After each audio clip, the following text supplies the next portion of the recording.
తిరుమలలో ముగిసిన టీటీడీ ధర్మకర్తల మండలి సమావేశం. తిరుమలలో తీసుకున్న నిర్ణయాలను మీడియాకు వెల్లడించిన బీఆర్ నాయుడు. తిరుమలలో టీటీడీ పరిపాలనా భవన నిర్మాణానికి నిర్ణయం తీసుకున్నాం. 4.55 కోట్లతో ఆళ్వార్ ట్యాంక్ నుంచి బాటగంగమ్మ ఆలయం క్యూ లైన్ వరకు అదనంగా మరుగుదొడ్ల నిర్మాణం.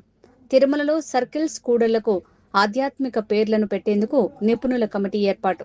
టీటీడీ విద్యా సంస్థల సౌకర్యాలకు 118 కోట్లకు అదనంగా 43.4 కోట్లు మంజూరు. తిరుమలలో 6 కోట్లతో నీటి అవసరాల దృష్ట్యా పైప్లైన్ నిర్మాణానికి ఆమోదం. అల్వార్ ట్యాంక్ అతిథి గృహం సర్కిల్ నుండి బాటగంగమ్మ సర్కిల్ వరకు ఉన్న సర్వదర్శనం క్యూ లైన్లలో టాయిలెట్స్ చాలా తక్కువ ఉన్నాయి. దానికి కొన్ని టాయిలెట్స్ అదనంగా నిర్మించాలనేటువంటిది నిర్ణయం. దానికి 4,55,00,000 రూపాయలు ఖర్చు అవుతుందని దానికి ఆమోదం తెలపడం జరిగింది. రెండవది, తిరుమలలోని రోడ్డు సర్కిల్కు కొన్ని వీధులకు ఒక ఎక్స్పర్ట్ కమిటీని నియమించడం జరిగింది. వాళ్ళు సూచించిన ఆధ్యాత్మిక కొన్ని పేర్లు ఏదైతే ఉన్నాయో ఆ పేర్లు ఈ మన వీధులకు అందరికి కూడా ఇక్కడ పేర్లు పెట్టడం జరుగుతుంది. దానికి కూడా బోర్డు ఆమోదం తెలిపింది. టీటీడీ బోర్డు విద్యా కమిటీ ఇచ్చిన నివేదిక మేరకు టీటీడీ విద్యా సంస్థలో అత్యాధునిక మౌలిక వసతుల ఏర్పాటుకు గతంలో మనం 118 కోట్లు శాంక్షన్ చేయటం జరిగింది. ఈ ఎక్స్పర్ట్ కమిటీ 118 కోట్లు సరిపోవటం లేదు. దానికి ఇంకా 43.4 కోట్లు కావాలని అన్నారు. అది కూడా శాంక్షన్ చేయటం జరిగింది. తిరుమలలో రోజు రోజుకు పెరుగుతున్న నీటి అవసరాల దృష్ట్యా గోబర్గం డ్యామ్ నుండి ఫిల్టర్ ప్లాంట్ వరకు 6 కోట్ల ఖర్చుతో 2 కిలోమీటర్ల మేర అదనపు పైప్ లైన్ వేయాలనేటువంటి నిర్ణయం ఈ బోర్డులో ఆమోదం తెలపడం జరిగింది. అదేవిధంగా టీటీడీ అవసరాల నిమిత్తం 44.2 కోట్లతో ఏపీకి చెందిన ఆప్కో, తమిళనాడుకి చెందిన కోఆప్టెక్స్ వారి నుండి పట్టు వస్త్రాలు, దుప్పటాలు తదితర కొనుగోలు చేయాలని చెప్పేసి ఆ రెండు కూడా గవర్నమెంట్ సంస్థలు కాబట్టి అది ఆమోదం తెలపడం జరిగింది. అల్లూరు సీతారామరాజు జిల్లా పాడేరు మండలంలోని వర్ధన్నపల్లి గ్రామంలో శివాలయం నిర్మాణానికి 55 లక్షలు ఆర్థిక సహాయం చేసేందుకు అంగీకారం తెలపడం జరిగింది. నూతనంగా ధర్మాన్ని మరింత వ్యాప్తి చేసేందుకు తలపెట్టిన అక్షర గోవిందం కార్యక్రమంలో పాల్గొంటున్నటువంటి చిన్నపిల్లలకి ఇస్తున్నటువంటి కిట్లు ఏదైతే ఉందో అవన్నీ కూడా ఉచితంగా ఇవ్వాలనేటువంటి నిర్ణయం తీసుకోవటం జరిగింది. తమిళనాడు రాష్ట్రం కోయంబత్తూరు జిల్లాలో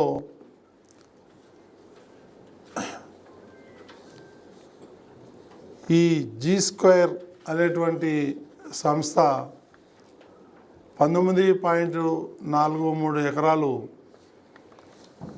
ఈ టీటీడీ పేరు మీద రిజిస్ట్రేషన్ చేయడం జరిగింది. దాన్ని టీటీడీ స్వాధీనం చేసుకునేదానికి ఈరోజు టీటీడీ బోర్డు ఆమోదం తెలిపింది. అదేవిధంగా మహారాష్ట్రలోని నవీ ముంబైలో టీటీడీ నూతనంగా నిర్మించినటువంటి శ్రీ వెంకటేశ్వర స్వామి ఆలయంలో తరహాలో మరో సంప్రోక్షణ జరుగుతున్న నేపథ్యంలో అవసరమైన సిబ్బందిని కాంట్రాక్ట్ అవుట్సోర్సింగ్ పద్ధతిలో నియామకానికి ప్రభుత్వం అనుమతికై వివరించాలని చెప్పి ఈ బోర్డు నిర్ణయం తీసుకోవటం జరిగింది. అదేవిధంగా నవీ ముంబైలో తిరుమల తిరుపతి దేవస్థానం నిర్మిస్తున్నటువంటి శ్రీవారి ఆలయం పక్కనే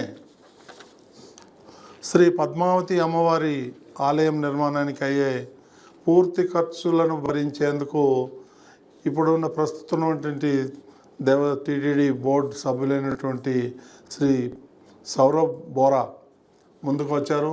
వాళ్ళందరూ ఆయన మొత్తం ఖర్చులన్నీ కూడా ఆయనే పెట్టుకొని ఈ టెంపుల్ నిర్మాణం చేయాలని చెప్పేసి ఆయన ముందుకొచ్చారు. అదేవిధంగా తిరుపతిలోని వరాహస్వామి విశ్రాంతి భవనం 1లో 3.61 కోట్లతో పలు అభివృద్ధి పనులు చేయటకు ఆమోదం తెలపడం జరిగింది. తిరుపతిలోని అలిపిరి వద్ద 4.71 కోట్లతో శ్రీనివాస దివ్యానుగ్రహ హోమం కోసం యాగశాల నిర్మించేందుకు కూడా ఆమోదం తెలపడం జరిగింది. పద్మశ్రీ అవార్డు గ్రహీత డాక్టర్ శోభారాజును టీటీడీ ఆస్థాన విద్వాన్గా నియమించేందుకు నిర్ణయం తీసుకోవడం జరిగింది. గుంటూరు జిల్లాలోని తుళ్ళూరు మండలంలో ఉన్న శ్రీ వెంకటేశ్వర స్వామి వారి ఆలయంలో 2.71 కోట్లతో రాజగోపురం నిర్మించడానికి ఆమోదం తెలపడం జరిగింది. అదేవిధంగా రాష్ట్ర రాజధాని అమరావతిలో వెంకటపాలెంలో ఉన్న శ్రీ వెంకటేశ్వర స్వామి ఆలయంలో 36.95 కోట్లతో 7 అంతస్తుల మహారాజ గోపురం, ఆర్జిత సేవా మండపం, అద్దాల మండపం, వాహన మండపం, రథ మండపం, ఆంజనేయ స్వామి ఆలయం, పుష్కరిణి ఇవన్నీ కూడా నిర్మించాలనేటువంటి నిర్ణయం తీసుకోవటం జరిగింది.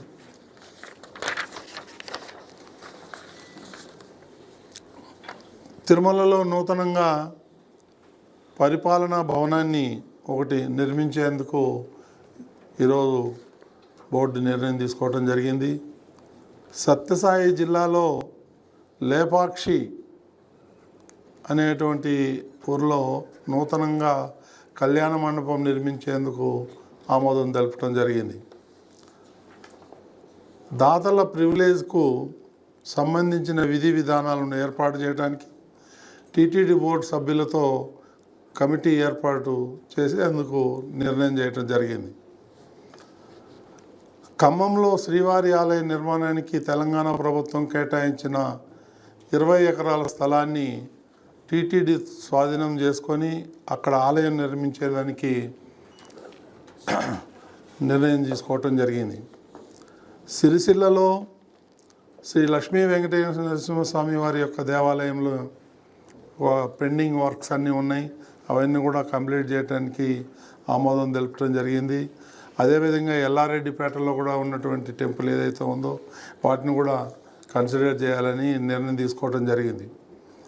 టీటీడీలో పనిచేసే కాంట్రాక్ట్ అవుట్సోర్సింగ్ ఉద్యోగులందరికీ శ్రీవారి దర్శనం, లడ్డు కార్డు, ఐడి కార్డు ఇవన్నీ జారీ చేయాలని చెప్పేసి నిర్ణయం తీసుకోవడం జరిగింది.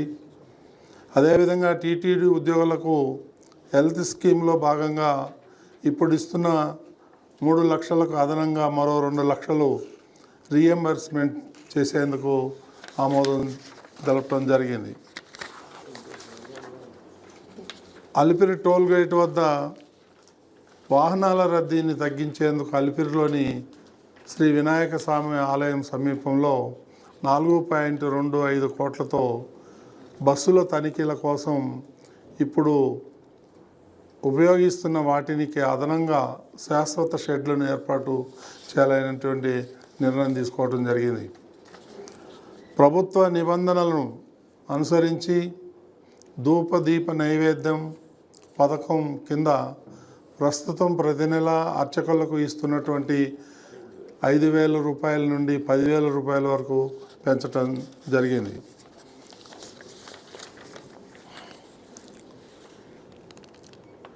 టీటీడీ శ్రవణంలో వినికిడి లోపం నిమిత్తం శిక్షణ పొందుతున్న విద్యార్థులకు 150 వినికిడి పరికరాలను ఉచితంగా పంపిణీ చేయాలనేటువంటిది కూడా నిర్ణయం తీసుకోవడం జరిగింది.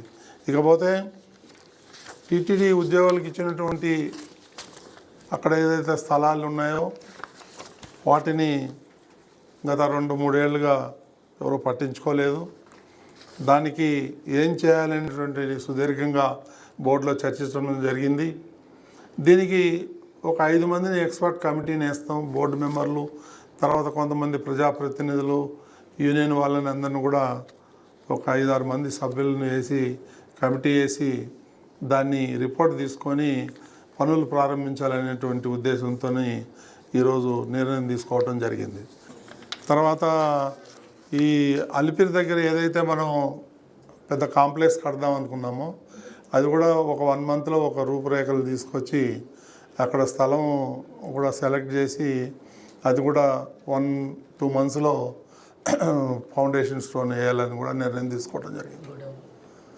ఇక అదేవిధంగా మనకి గోడౌన్ లేదు ఎక్కడ కూడా. మనం కనీసం 1 మంత్ కోసం కొనే సరుకులన్నీ కూడా ఎక్కడ పడితే అక్కడ పెట్టడానికి వీలు లేకుండా దాన్ని కూడా ఈ గోడౌన్లు కూడా కట్టాలనేటువంటి నిర్ణయం తీసుకోవటం, అది ఒక 15 ఎకరాల్లో గోడౌన్లు కూడా త్వరలోనే కట్టాలని నిర్ణయం తీసుకోవటం జరిగింది. రహదారులు ఏం కాదు, పైన హిల్స్లో ఉన్న వాటికి కొన్ని పేర్లు పెడదాం. అందరికీ ఎండల తీవ్రతను బట్టి కిందన అవసరమైన పెయింట్స్ కానీ షెడ్స్ కానీ లేకపోతే ఫుడ్ కానీ వాటర్ కానీ అన్ని జాగ్రత్తలు తీసుకుంటాం. రిఫరెన్స్ లెటర్స్ అన్ని క్యాన్సిల్ చేయడం జరిగింది. ఇన్ పర్సన్ వస్తే చూస్తారు, రిఫరెన్స్ లెటర్స్ క్యాన్సిల్ చేయడం. 1 May to July 15.